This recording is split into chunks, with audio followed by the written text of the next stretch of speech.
Hey everyone, Priyadarshini here and welcome to Camolan.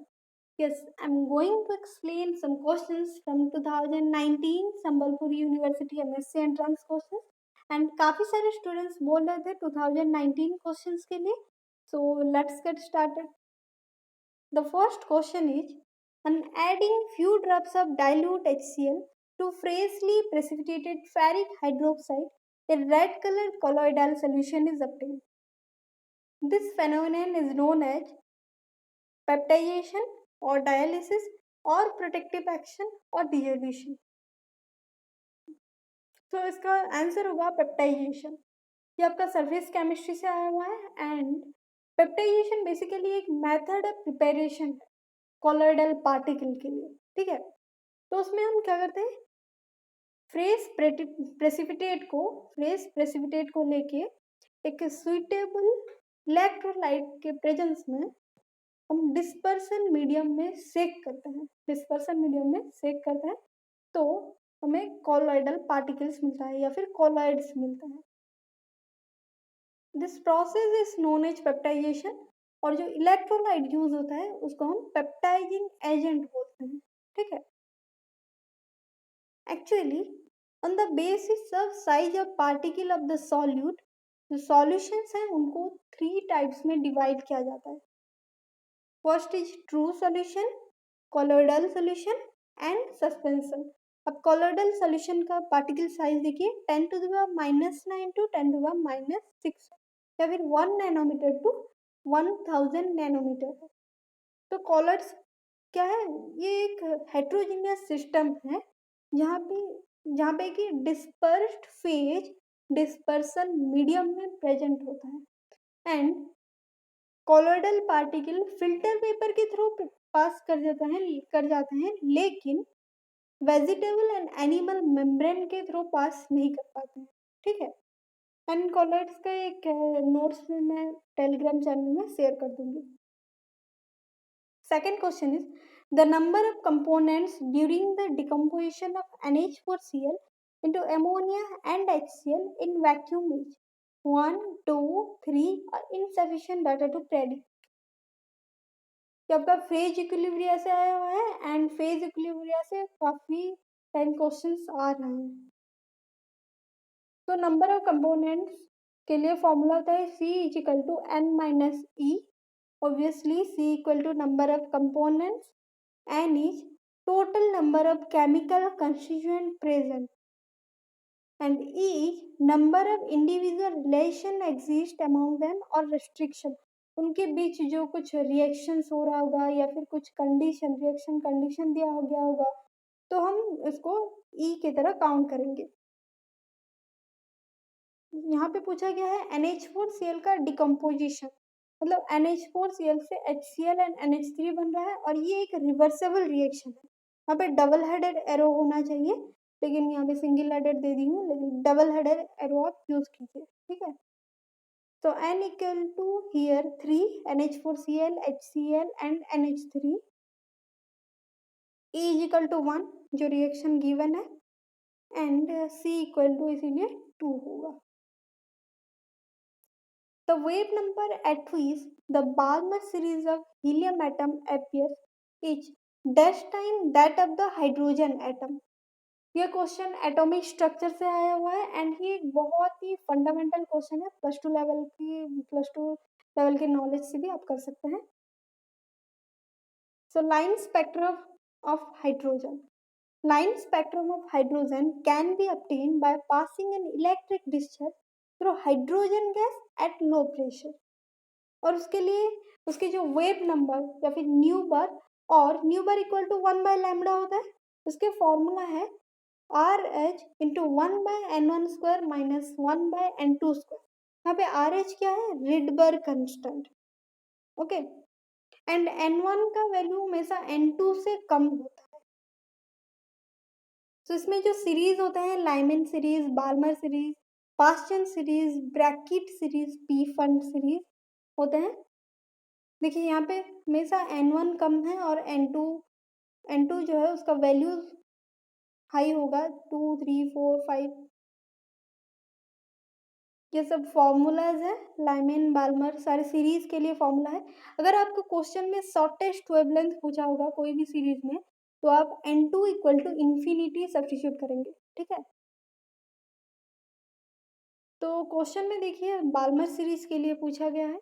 Balmer series मतलब n1 equal to 2 होगा and n2 is equal to 3 4 5 6 etcetera.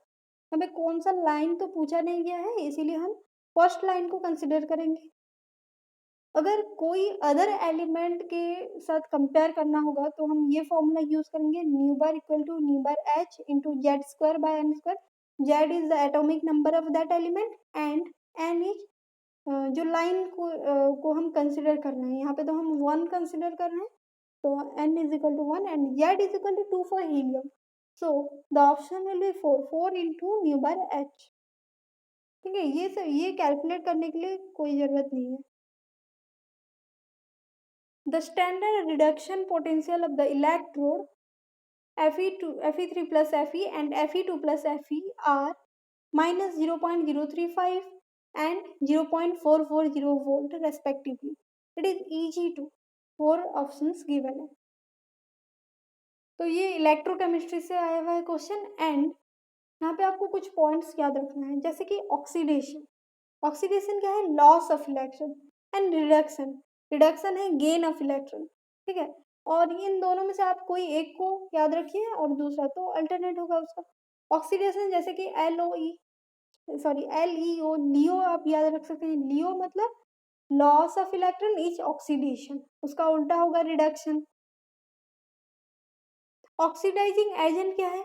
ये दूसरों की oxidation करवाएगा, क्योंकि ये एक एजेंट है तो खुद क्या होगा? खुद रिड्यूस हो जाएगा। कैसे? दूसरों की जैसे इलेक्ट्रॉन लॉस करवा के वही इलेक्ट्रॉन को खुद ले लेगा, मतलब खुद रिड्यूस हो रहा है यहाँ पे। तो ये ऑक्सीडाइजिंग एजेंट है एंड रिड्यूसिंग एजेंट इसका ठीक उल्टा होगा।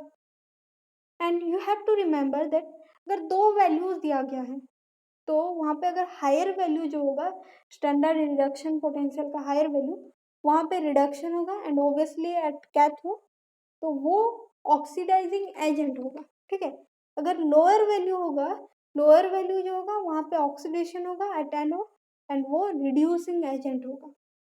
ये क्वेश्चन में देखिए, क्वेश्चन में जो गिवन डाटा है Fe3 plus Fe minus 0.035 volt and Fe2 plus Fe is 0.440 volt. तो इसमें यहाँ पे क्या होगा? ऑक्सीडेशन होगा और यहाँ पे रिडक्शन होगा। रिडक्शन मतलब Fe2 plus two Fe, gain of electron हो रहा है। तो option C, the half life of a first order reaction is 69.35 second. The value of rate constant is, ये तो एक लड्डू सा क्वेश्चन आ गया। टी हाफ क्या होता है? टी हाफ का फॉर्मूला होता है 0.693 बाय के, गिवन है 69.35 सेकेंड। सो के पूछा है तो के क्या होगा? 0.693 बाय टी हाफ। यहाँ पे वैल्यूज सब्स्टिट्यूट करेंगे तो अराउंड 0.01 सेकेंड इनवर्स होगा answer. Number 6, the coulomb 1 coulomb is the charge of what? 1 coulomb, coulomb क्या है? इलेक्ट्रिक चार्ज का ऐसा यूनिट है, इलेक्ट्रिक चार्ज का ऐसा यूनिट कूलम होता है। तो क्वेश्चन के अकॉर्डिंग 1 फैराडे क्या होता है? 96500 कूलम और 1 mole of electron charge, 1 mole electron के चार्ज होता है 96500 कूलम। सो 1 कूलम कितना होगा? 1/96500 मोल ऑफ इलेक्ट्रॉन, मतलब ऑप्शन बी होगा। लेकिन क्वेश्चन इस तरीके से भी पूछ सकता है 1.6 इंटू 10⁻19 कूलम 1 इलेक्ट्रॉनिक चार्ज होता है।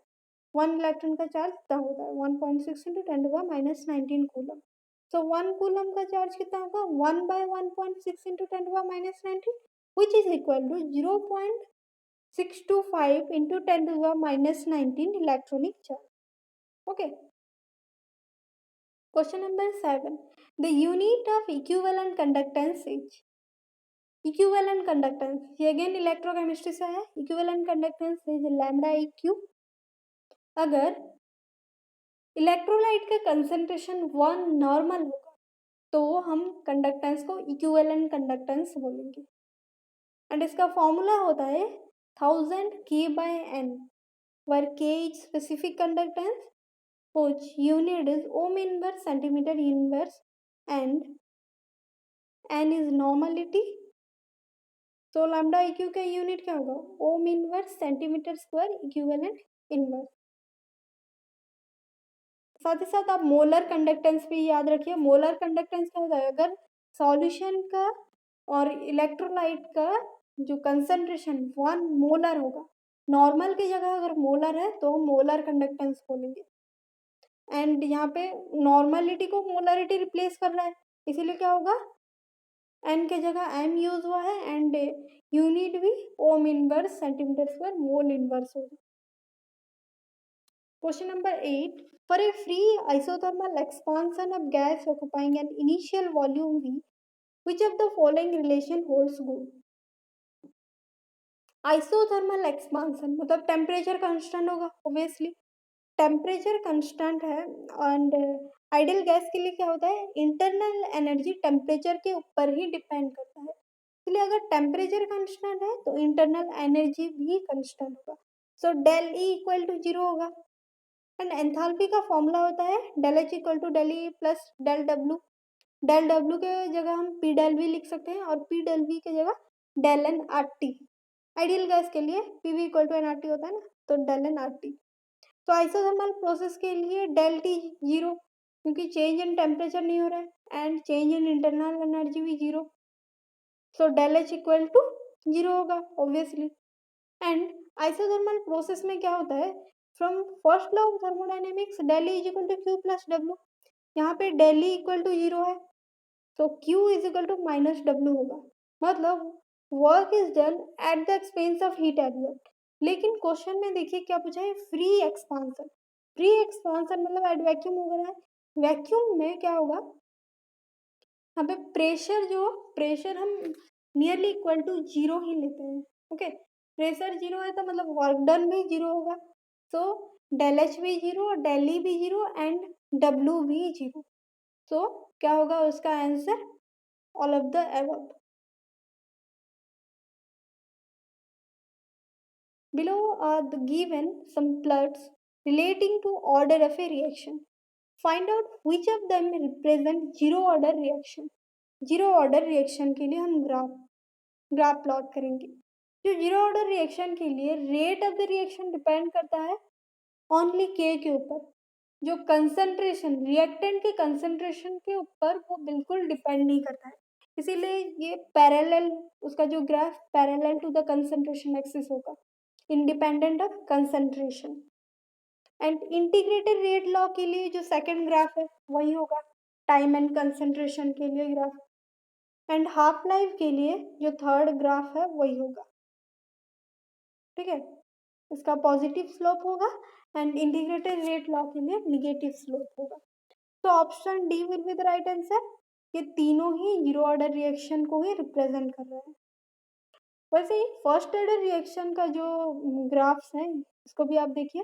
Rate law for first order reaction के लिए ग्राफ है, ये इंटीग्रेटेड रेट लॉ के लिए यही ग्राफ है, एंड एक्सपोनेंशियल फॉर्म के लिए ये, एंड हाफ लाइफ के लिए ये।